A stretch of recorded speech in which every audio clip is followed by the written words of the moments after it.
الحمدللہ رب العالمین والصلاة والسلام علی سید المرسلین اما بعد فاعوذ باللہ من الشیطان الرجیم بسم اللہ الرحمن الرحیم الصلاة والسلام علیکہ یا رسول اللہ وعلی آلکہ واصحابکہ یا حبیب اللہ الصلاة والسلام علیکہ یا نبی اللہ وعلی آلکہ واصحابکہ یا نور اللہ۔ مدنی چینل کے ناظرین، مدنی چینل کا سلسلہ عظیم دور یہ آپ دیکھنے کی سعادت حاصل کر رہے ہیں۔ اللہ پاک جل شانہ نے اپنے پیارے حبیب صلی اللہ علیہ وآلہ وسلم کو آخری نبی بنا کر مبعوث فرمایا۔ ہمارے پیارے آقا صلی اللہ علیہ وآلہ وسلم رحمت للعالمین ہیں، آپ اللہ کے آخری نبی ہیں۔ سرکار دو عالم صلی اللہ علیہ وآلہ وسلم کو اللہ پاک نے بے مثل و بے مثال بنایا۔ آپ کی ذہانت، آپ صلی اللہ علیہ وآلہ وسلم کے مبارک فیصلے، آپ کا عدل و انصاف، آپ صلی اللہ علیہ وسلم کا حلم، بردباری، آپ کی جو ہے وہ نرمی، شفقت، رحم دلی، اور آپ صلی اللہ علیہ وآلہ وسلم کا عفو و درگزر، اور بہت ساری آپ کی سیرت کی پیاری باتیں ہیں جو آپ کے غلاموں نے اختیار کی، تو اللہ پاک نے اس سیرت کو اپنانے کی برکت سے انہیں بھی عزت، عظمت اور برکت عطا فرمائی۔ ہمارے اسلاف کا انداز جو حکمرانی کا تھا، جو ان کی زندگی گزارنے کے طور طریقے تھے، یہ چونکہ شریعت کے مطابق تھے، تو انہوں نے جب اللہ اور اس کے رسول کی محبت دل میں بسا کے اپنی زندگیاں گزاری، تو ان کا دور ہمارا ایک عظیم دور کی یاد بن گیا۔ رسول پاک صلی اللہ علیہ وآلہ وسلم کی سیرت بہترین انداز میں اپنانے والے، اور رسول پاک صلی اللہ علیہ وسلم سے کمال درجے کا عشق کرنے والے، آپ صلی اللہ علیہ وسلم کی اتمام میں زندگی بسر کرنے والے آپ کے پیارے صحابی جو بہت ساری باتوں میں اول ہیں۔ ہاں، میری مراد خلیفہ اول، امیر المومنین،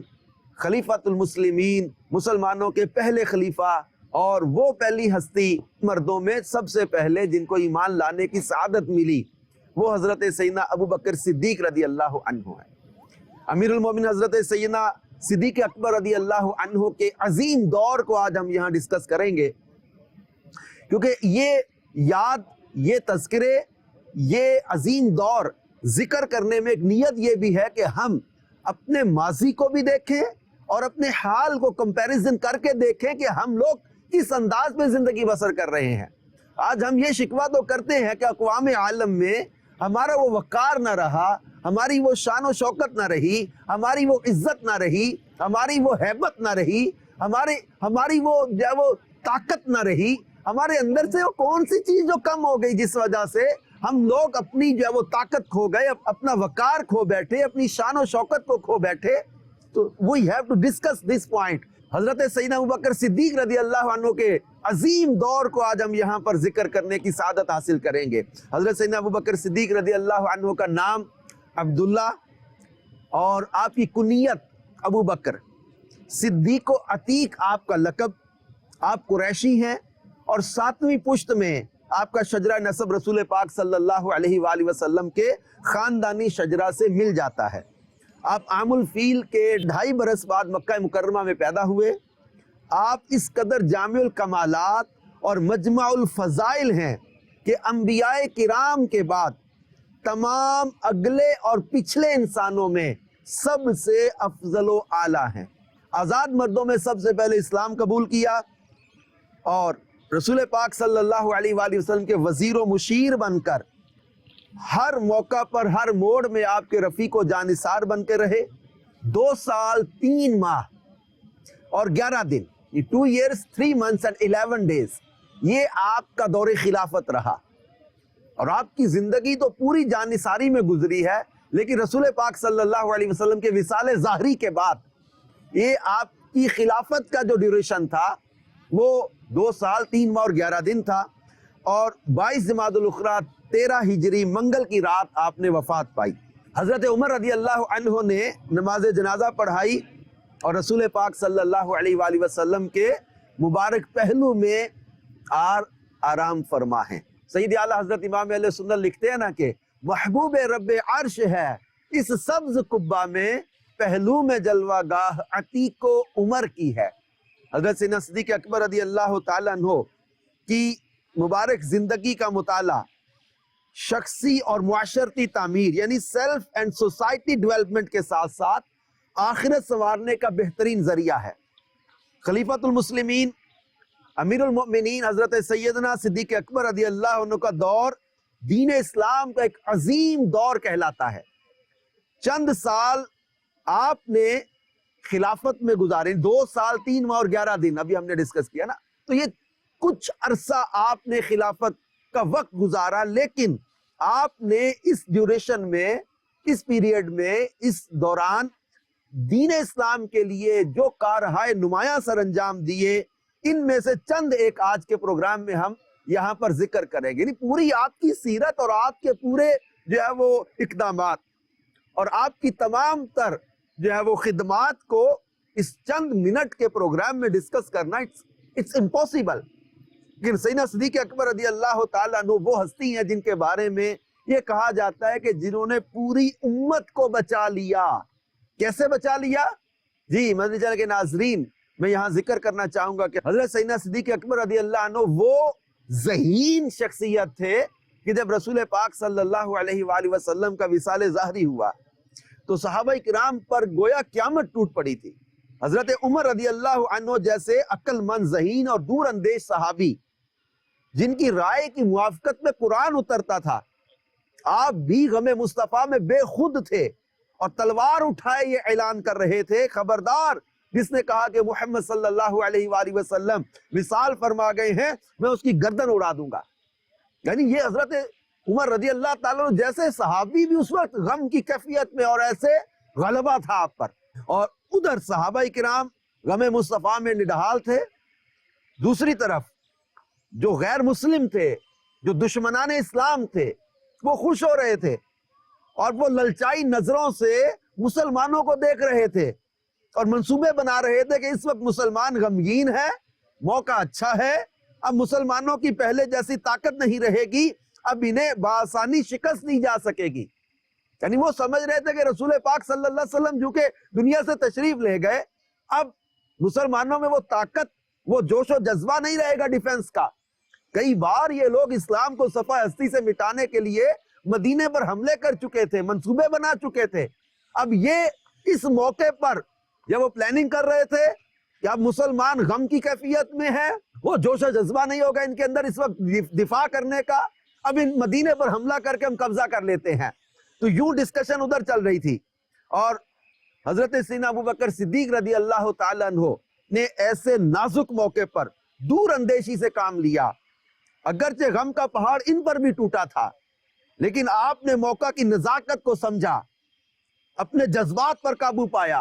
اور پوری امت کو قدموں پر کھڑا رکھنے، غیر مسلموں کی سازشوں سے بچانے کی کامیاب کوشش کی۔ حضرت عبداللہ ابن عباس رضی اللہ عنہما فرماتے ہیں کہ صدیق اکبر کو وصال مصطفیٰ صلی اللہ علیہ وآلہ وسلم کی خبر ملی، آپ تشریف لائے، صحابہ کرام غم سے نڈھال تھے، صدیق اکبر نے صحابہ کرام سے خطاب فرمایا کہ محمد صلی اللہ علیہ وآلہ وسلم وصال فرما گئے۔ آپ نے ظاہری پردہ فرما دیا، اور جو اللہ کی عبادت کرتا، صرف اسی کو خدا مانتا ہے، تو بے شک اللہ پاک حی اللہ یموت ہے، وہ زندہ ہے، اسے کبھی ایک لمحے کے لیے بھی موت نہ آئے گی۔ پھر آپ نے پارہ 4 سورہ آل عمران کی آیت نمبر 144 یعنی آیت نمبر 144 تلاوت فرمائی، وَمَا مُحَمَّدٌ إِلَّا رَسُولٌ قَدْ خَلَتْ مِن قَبْلِهِ الرُّسُلُ أَفَإِن مَّاتَ أَوْ قُتِلَ انقلبتم عَلَىٰ أَعْقَابِكُمْ۔ اور محمد صلی اللہ علیہ وآلہ وسلم تو ایک رسول ہیں، ان سے پہلے اور رسول ہو چکے، تو کیا اگر وہ انتقال فرمائیں یا شہید ہوں تو تم الٹے پاؤں پھر جاؤ گے؟ صحابہ کرام علیہم رضوان فرماتے صدیق اکبر رضی اللہ عنہ نے یہ آیت تلاوت فرمائی، ہمیں یوں لگا جیسے ہم یہ آیت جانتے ہی نہ تھے۔ آیت سنتے ہی تمام صحابہ اسے دہرانے لگے۔ حضرت فاروق اعظم نے آیت سنی تو آپ پر سکتہ طاری ہو گیا، آپ زمین پر بیٹھ گئے، اور جذب کی کیفیت جو آپ پر طاری تھی وہ اترنا شروع ہوئی، اور آپ کو یقین ہو گیا کہ واقعی رسول پاک صلی اللہ علیہ وآلہ وسلم دنیا سے پردہ فرما چکے ہیں۔ تو یوں حضرت عبداللہ ابن عباس رضی اللہ عنہما نے بیان کیا کہ حضرت صدیق اکبر رضی اللہ تعالیٰ عنہ کی ذہانت تھی، دور اندیشی تھی، اور اس وقت آپ نے اپنے اندر کس طرح کنٹرول کر کے صبر اور استقلال کا مظاہرہ کیا، اور صحابہ کرام علیہم رضوان کو یہ آیت مبارکہ سنا کر جو ہے وہ اس جو ہے وہ کیفیت سے نکالنے میں آپ کامیاب رہے۔ میر عبد الواحد بالگرامی فرماتے ہیں ایسے نازک وقت میں امت کو سنبھال لینا، غیر مسلموں کے منصوبے تباہ و برباد کرنا، امت کو گرنے سے بچا لینا، یہ اسی راز کا کرشمہ تھا جو امیر المومنین حضرت ابوبکر صدیق رضی اللہ عنہ کے سینے میں رکھ دیا گیا تھا۔ حضرت صدیق اکبر رضی اللہ عنہ کے عظیم دور میں جو بڑے بڑے کام ہوئے، ان میں سب سے پہلا کام یہ تھا کہ امت کو گرنے سے بچا لیا، اور دوسرا اہم ترین کام جو آپ کے عظیم دور میں ہوا، آپ قرآن پاک کو سب سے پہلے جمع کرنے والے ہیں۔ قرآن پاک کو جمع کر کے سب سے پہلے آپ نے ہی اس کو مصحف کا نام دیا۔ قرآن پاک کو سب سے پہلے جمع کرنے کا اعزاز بھی آپ ہی کو حاصل ہے۔ حضرت علی المرتضیٰ شیر خدا مولا مشکل کشا کرم اللہ تعالی وجہہ الکریم یہ فرمایا کرتے تھے اعظم الناس فی المصاحف اجرا ابو بکر رحمت اللہ علی ابی بکر هو اول من جمع کتاب اللہ۔ مولا کائنات مولا مشکل کشا علی المرتضیٰ فرماتے تھے یعنی مصاحف میں سب سے زیادہ ثواب حضرت ابوبکر صدیق رضی اللہ عنہ کا ہے، اور اللہ پاک ان پر رحم فرمائے کہ انہوں نے سب سے پہلے قرآن پاک کو جمع فرمایا۔ تو اس جو ہے وہ روایت میں سب سے پہلے حضرت صدیق اکبر رضی اللہ عنہ کو جامع قرآن فرمایا گیا،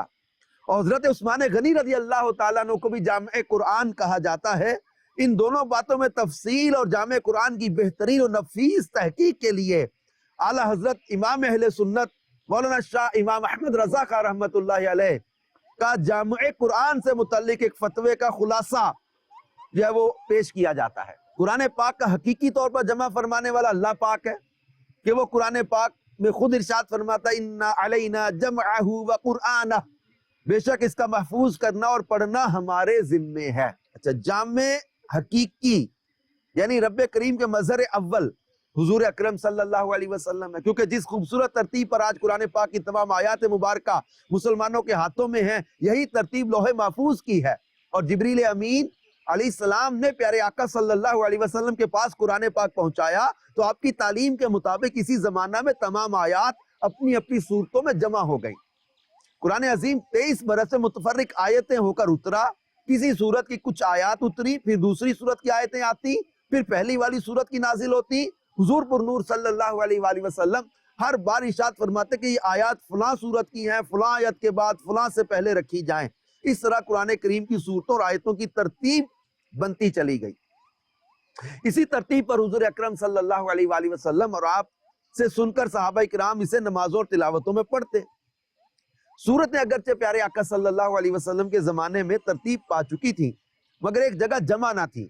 مختلف پرچوں، بکری کے شانوں وغیرہ مختلف جگہوں پر موجود تھیں، البتہ اس وقت حفاظ صحابہ کرام کے مبارک سینوں میں مکمل قرآن پاک محفوظ تھا، حتیٰ کہ پیارے آقا صلی اللہ علیہ وسلم نے دنیا سے پردہ فرمایا۔ جب خلیفہ برحق حضرت صدیق اکبر رضی اللہ عنہ کے زمانہ خلافت میں جنگ یمامہ واقع ہوئی، اور اس میں بکثرت ایسے صحابہ کرام شہید ہوئے جو حافظ قرآن تھے، تو حضرت فاروق اعظم رضی اللہ عنہ نے بارگاہ صدیقی میں عرض کی کہ جنگ یمامہ میں بہت حفاظ شہید ہوئے، اور میں ڈرتا ہوں کہ یوں ہی قرآن متفرق پرچوں میں رہا اور حفاظ یوں ہی شہید ہوتے رہے تو بہت سا قرآن مسلمانوں کے ہاتھوں سے جاتا رہے گا۔ میری رائے ہے کہ آپ قرآن ایک جگہ جمع کرنے کا حکم فرمائیں۔ اب یہ پورا جو ہے وہ اس میں بیان کیا گیا کہ یوں سیدنا صدیق اکبر رضی اللہ عنہ نے حضرت زید رضی اللہ عنہ کو جو ہے وہ اس کام کے لیے تیار کیا اور اس عظیم ترین کام کا حکم دیا، اور کچھ ہی عرصے میں الحمدللہ سارا قرآن ایک جگہ جمع ہو گیا۔ اور یہ حضرت امیر المومنین حضرت عمر فاروق رضی اللہ تعالیٰ عنہ اور ان کے بعد ان کی صاحبزادی ام المومنین حضرت حفصہ رضی اللہ عنہا کے پاس رہے۔ اب پھر اس کے بعد مختلف لہجے اور مختلف الفاظ اور تلفظ تھے، تو حضرت عثمان غنی رضی اللہ تعالیٰ عنہ نے جو ہے وہ یہ ساری جو ہے وہ لغت قریش پر سب کو جمع کیا، اور باقی جو ہے وہ لغتوں سے منع کیا۔ پھر یہ کہ حضرت عثمان غنی رضی اللہ تعالیٰ عنہ وہی صحیفے منگوائے، ان کی نقلیں تیار کر کے تمام شہروں میں بھیج دی گئیں۔ اسی کام کی وجہ سے حضرت عثمان غنی کو بھی جامع القرآن کہا جاتا ہے۔ تو یوں پتہ چلا ہمارے صدیق اکبر رضی اللہ تعالیٰ سب سے پہلے قرآن کو جمع کرنے والے۔ حضرت سیدنا ابو بکر صدیق رضی اللہ تعالیٰ عنہ کے دور خلافت میں بیت المال قائم کیا گیا۔ جی ہاں، آپ کے عظیم دور میں یہ کام کیا گیا کہ آپ کو یہ شرف بھی حاصل ہے کہ سب سے پہلے آپ نے بیت المال قائم فرمایا۔ اچھا، بیت المال کسے کہتے ہیں؟ یہ اسلامی حکومت کا خزانہ جو مسلمانوں کی فلاح و بہبود میں خرچ کیا جاتا ہے۔ یہ ویلفیئر کے اندر جو کام خرچ کیا جائے گا وہ مال اس کو جمع کر کے بیت المال میں رکھا جاتا تھا۔ اچھا، بیت المال سے پھر وظائف بھی دیے جاتے تھے۔ حضرت صدیق اکبر رضی اللہ تعالیٰ جب خلیفہ بنے تو آپ کپڑوں کی گٹھڑی کندھوں پہ لے کر بازار کی طرف جا رہے تھے، تو آپ کی ملاقات حضرت ابو عبیدہ بن جراح رضی اللہ تعالیٰ عنہ اور حضرت عمر فاروق سے ہو گئی۔ انہوں نے پوچھا آپ کہاں جا رہے ہیں؟ ارشاد فرمایا بازار۔ انہوں نے کہا یہ آپ کیا کر رہے ہیں؟ حالانکہ آپ کو مسلمانوں کے معاملات کا والی بنا دیا گیا ہے۔ حضرت صدیق اکبر رضی اللہ تعالیٰ نے ارشاد فرمایا پھر میں اپنے گھر والوں کو کہاں سے کھلاؤں گا؟ خلیفہ بننے کے بعد آپ اپنا کاروبار جو کر رہے تھے وہی کپڑوں کی گٹھڑی لے کے جا رہے ہیں بیچنے کے لیے۔ ان دونوں نے کہا ہم آپ کے لیے وظیفہ مقرر کر دیں گے۔ چنانچہ صحابہ کرام نے آپ کے لیے ہر روز آدھی بکری کا تقرر کیا۔ اچھا، حضرت صدیق اکبر رضی اللہ تعالیٰ نے بیت المال سے وظیفہ تو لیا، لیکن سنیں آپ کا جذبہ، عمدۃ القاری کے اندر ہے حضرت سیدنا صدیق اکبر رضی اللہ تعالیٰ کے وصال کا وقت جب قریب آیا تو اس خرچے کا حساب لگایا جو آپ نے بیت المال سے لیا تھا، اور جتنا خرچ لیا تھا اس سے زیادہ بیت المال میں جمع کروا دیا۔ یہ تھے ہمارے خلیفہ، یہ تھے ہمارے امیر المومنین سیدنا صدیق اکبر رضی اللہ تعالیٰ عنہ، جنہوں نے اسلام قبول کرنے کے بعد اتنا مال راہ خدا میں خرچ کیا۔ یہ قرآن پاک میں اللہ پاک نے ان کے مال کی تعریف فرمائی، وَسَيُجَنَّبُهَا الْأَتْقَى الَّذِي يُؤْتِي مَالَهُ يَتَزَكَّى، وہ جو بڑا متقی ہے وہ آگ سے دور رکھا جائے گا، جو تزکیے کے لیے مال خرچ کرتا ہے۔ ان کا مال خرچ کرنے کی مثالیں دی جاتی ہیں۔ 40,000 درہم و دینار سے زیادہ کی مالیت کے مالک تھے، ملٹی نیشنل بزنس تھا، امپورٹ ایکسپورٹ کا آپ کا کاروبار تھا، سب کچھ نچھاور کر دیا قدموں میں، سب کچھ بارگاہ رسالت میں نچھاور کر دیا، سب کچھ دین اسلام پہ خرچ کر دیا۔ جنگ تبوک کے موقع پر سارا مال گھر کا دے دیا تھا۔ یعنی یہ صدیق اکبر رضی اللہ تعالیٰ عنہ، بیت المال سے وظیفہ اگرچہ مقرر ہوا، لیکن یہاں دیکھیں آپ کا جذبہ، آپ کا خوف خدا، آپ کی امت کے ساتھ محبت۔ بیت المال ہے اور اس کا مال وظیفہ، اس کا وہ آپ کی شرعاً وہ تمام تر چیزیں آپ کے لیے درست تھیں، وہ لینا درست تھا، لیکن اس کے باوجود آپ نے جو مال لیا تھا بیت المال سے وظیفے کے طور پر جو آپ کو ملا تھا، اس سے زیادہ بیت المال میں جمع کروا دیا۔ کیا یہاں یہ ائمہ کرام، مؤذنین یا جو دینی خدمات پر جہاں جہاں اسلام نے، دین نے، شریعت نے یا مشارے کی، وظیفے کی ایک اجازتیں دی ہوئی ہیں، اب میں یہاں ان سے عرض کروں گا کہ اگر آپ کسی سبب سے مشارہ لیتے ہیں اذان کا یا جماعت کروانے کا، امامت کا، خطابت کا یا دیگر کوئی بھی دینی کام میں جہاں مشارے کی اجازت ہے، اپنا ذہن بنا لیں کہ میں نے اپنی زندگی میں مجھے جو مشارہ ملا ہے، جو مجھے سیلری ملی ہے، وظیفہ ملا ہے، مجھے اللہ پاک میرے اپنے کام میں، کاروبار میں، میری جاب، بزنس میں، میرے کسی ایسے معاملے میں اللہ ایسی برکت دے کہ میرے ہاتھ ایسا مال آئے کہ میں یہ سارے کا سارا جب وہ وقف کے ادارے میں جمع کروا دوں، مسجد میں جمع کروا دوں، مدرسے میں جمع کروا دوں۔ لیکن عجیب بات ہے کہ آج کے دور میں ہم دیکھتے ہیں کہ لوگوں کے اندر نفسی کا عالم ہے، ایسی مادیت کا دور ہے جس کو تھوڑا سا بھی کہیں منصب، اقتدار یا کوئی جاب میں کہیں اختیارات ملتے ہیں، اور وہ کس طرح سے اپنی جاب، اپنے کام، اپنے منصب کو استعمال کرتا ہے۔ اور ہمارے صدیق اکبر رضی اللہ تعالیٰ عنہ کی شان دیکھیں کہ ان کو کتنا بڑا منصب ملا، لیکن خوف خدا کا غلبہ تھا، للہیت تھی، خلوص تھا، اور ان کے عظیم دور کی یہ یادیں آج ہم ڈسکس کر رہے ہیں کہ انہوں نے بیت المال سے لیا ہوا وظیفہ بھی وصال سے پہلے اس سے زیادہ مال بیت المال میں جمع کروا دیا تھا۔ حساب لگایا باقاعدہ کہ جو مال میں نے لیا ہے خرچ کے طور پہ، اس سے زیادہ بیت المال میں جمع کروا دیا۔ حضرت سیدنا صدیق اکبر رضی اللہ تعالیٰ عنہ کے عظیم دور میں جو ہے وہ جو بہت بڑے بڑے کام ہوئے، ان میں ایک جو ہے وہ مرتدین کے فتنے کا خاتمہ، منکرین زکوٰۃ ان کے ساتھ آپ کا جہاد فرمانا اور ان کا سد باب کرنا، اور یہ چونکہ آپ اس میں مصروف زیادہ رہے، ان فتنوں کو ختم کرنے میں آپ نے بہت کوشش کی اور بہت زیادہ اس میں جو ہے وہ آپ کی توجہ لگی۔ اس کے ساتھ ساتھ آپ کی قائم کردہ مجلس انتظامی امور، اس کا ایک جائزہ اس عظیم دور کا آپ کے سامنے رکھتا ہوں کہ حضرت صدیق اکبر کے اندر کیسی ذہانت تھی۔ حضرت صدیق اکبر رضی اللہ تعالیٰ نے حضرت عمر فاروق رضی اللہ عنہ کو مدینہ منورہ کے منصب قضاء پر متعین کیا۔ لیکن یہاں عجیب بات آپ کو بتاؤں کہ جتنی دیر حضرت عمر رضی اللہ تعالیٰ عنہ منصب قضاء پہ رہے دور خلافت صدیق اکبر میں، جب 2 سال اس منصب پر رہے، لیکن ان 2 سالوں میں کوئی مقدمہ ہی نہیں آیا کہ جو اس شرعی عدالت میں آتا، یعنی مدینہ پاک میں کسی قسم کی ایسی شکایت ہی پیدا نہیں ہوئی۔ کیسا امن کا دور تھا، کیسا اللہ سے محبت کا دور تھا، کیسا رسول پاک کی عشق کا دور تھا۔ اچھا، پھر حضرت صدیق اکبر رضی اللہ تعالیٰ کے عظیم دور میں حضرت ابو عبیدہ بن جراح رضی اللہ عنہ یہ بیت المال کے نگران تھے، زکوٰۃ و صدقات کے مال کے تمام تر معاملات انہی کے سپرد تھے۔ حضرت عثمان غنی رضی اللہ عنہ، حضرت زید بن ثابت رضی اللہ عنہ کے ذمے تحریر و کتابت کا شعبہ لگایا گیا۔ مختلف لوگوں کے نام جن میں انتظامیہ اور فوج کے سب لوگ شامل تھے، انہیں فرامین جاری کرنا، ضروری امور کے بارے میں ان سے خط و کتابت کرنا، انہیں مراسلے بھیجنا، ان کے مراسلوں کا جواب دینا، یعنی لیٹرز لکھنا، یا وہ مراسلے جاری کرنا، خط و کتابت ان کے ذمہ تھی۔ مختلف علاقوں میں دربار خلافت کی طرف سے جو گورنر مقرر کیے گئے تھے، ان سے حضرت صدیق اکبر رضی اللہ عنہ کو باقاعدہ رابطہ رہتا تھا۔ اس دور میں بھی آپ کا کمیونیکیشن کا نظام کس قدر مضبوط تھا، رابطہ کتنا مضبوط تھا، ان سے رابطہ رکھتے اور ہدایات کے لیے معتمد افراد بھیجے جاتے تھے، انسٹرکشنز دی جاتی تھی اور ان علاقوں کے حالات دریافت کیے جاتے تھے۔ بغیر مشورہ و اطلاع کے کوئی قدم نہیں اٹھا سکتا تھا، نہیں، مشاورت کا پورا نظام تھا۔ اور جو ہے وہ حضرت صدیق اکبر رضی اللہ تعالیٰ کے درمیان اور جو آپ کے گورنروں اور آپ کے جو ہے وہ ساتھیوں کے درمیان، جو فوج کے لوگوں کے درمیان آپ کی خط و کتابت ہوتی، وہ بھی کتب تاریخ میں آج تک محفوظ ہے۔ بہرحال حضرت صدیق اکبر کے جو ہے وہ خلافت کا پہلا سال بہت مصروف تھا۔ اللہ پاک پیارے محبوب علیہ الصلوۃ والسلام کا صدقہ ان کی سیرت اپنانے کی ہمیں توفیق عطا فرمائے۔ آمین بجاہ خاتم النبیین صلی اللہ علیہ وآلہ وسلم۔